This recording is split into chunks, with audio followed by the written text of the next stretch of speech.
अस्सलाम वालेकुम। उम्मीद करदी हां तुस ठीक हो सो, खैर खैरियत दे नाल हो सो। ते अज मैं अपनी वीडियो अपलोड करेंदी पई आं गाजर दा हलवा, खोए वाला गाजर दा हलवा जेह्ड़ा बहुत ही मज़ेदार ते बहुत ही टेस्टी है। बहुत ही ईजी तरीके नाल ताकू दसे सां तुसा इकू बना के किवें खासो ते ताकू जेह्ड़ा चस असी बगैर कद्दूकश कीते होए ताकू असां एक गाजरें दा हलवा बनाना सिखेसूं। इवें तुसा इकू जेह्ड़ा है गाजरा को कप गिनने, दो गिनने वाला इकू तुसा प्रैशर कुकर च सट्टने ते थोड़ा पानी सट्टने ते प्रैशर कुकर ला गिनने, ठीक है।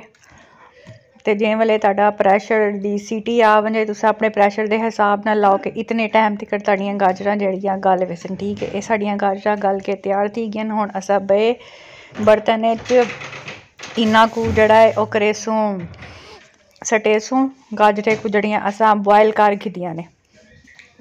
बॉयल कर गिदियां गाजरां को असां इवें देखो जेह्ड़ा मैशर होंदे पटाटो वाला आलू जिहदे नाल मैश करेंदे ते उंदे नाल असां इवें इन्ना को मैश करके जेह्ड़ा थोड़ा बहुत इंदे च पानी है ओह् असां सुका गिनसूं अच्छे तरीके दे नाल नाल साडियां गाजरां मैश थींदियां खड़े नाल नाल जेह्ड़ा है साडा पानी खुश्क थींदा खड़े गाजरां दा, ठीक है।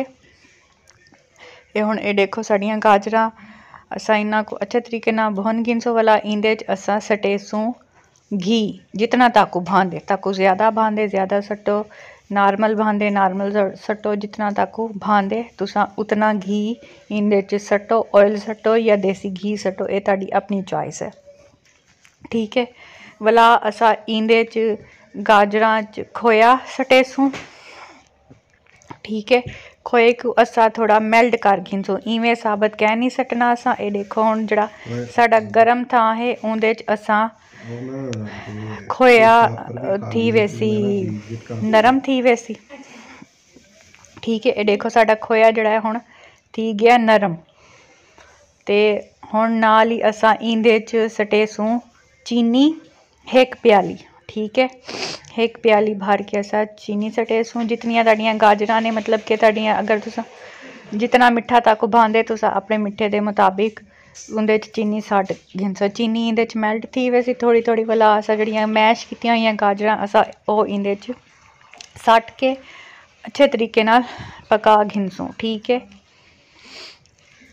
ये बहुत ही मज़ेदार ते बहुत ही टेस्टी ये तुहाडा गाजर दा हलवा बनसी जांदियां जांदियां सर्दियां दी ताकू एक मज़ेदार सर्दियां वाली डिश दसेंदी खड़ी आं। ते तुस अपने घर च ज़रूर इकू ट्राई कराए ते अपने हलवे को जिस वेले तुहाडा ई कंडीशन च आ वंजे हलवा इकू अच्छे तरीके नाल तुसां भुनी देओ ते मेरे चैनल को तुसां ज़रूर सबसक्राइब कराए ते बिया कमेंट च दसाए ताकू किवें दा हलवा लग्गे, ठीक है।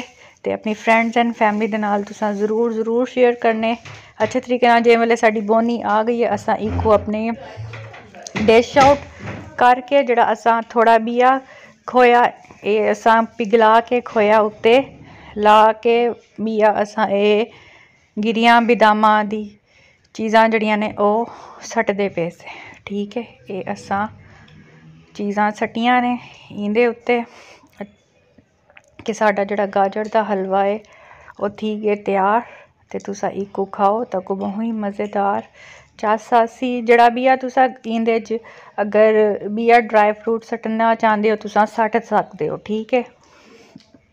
लेकिन इंदे च गरी कैं नहीं वेंदी, ठीक है। गरी तुसां गाजर दे हलवे च कैं नहीं सट्टनी, गजरेले च चली वेंदी है लेकिन गाजर दे हलवे च कैं नहीं, ठीक है। असां होटलां दी कार अपना गाजर दा हलवा बनाए तुसां ज़रूर ट्राई कराए ज़रूर खवाए ते मेरे चैनल को ज़रूर सबसक्राइब कराए। अल्लाह हाफिज़।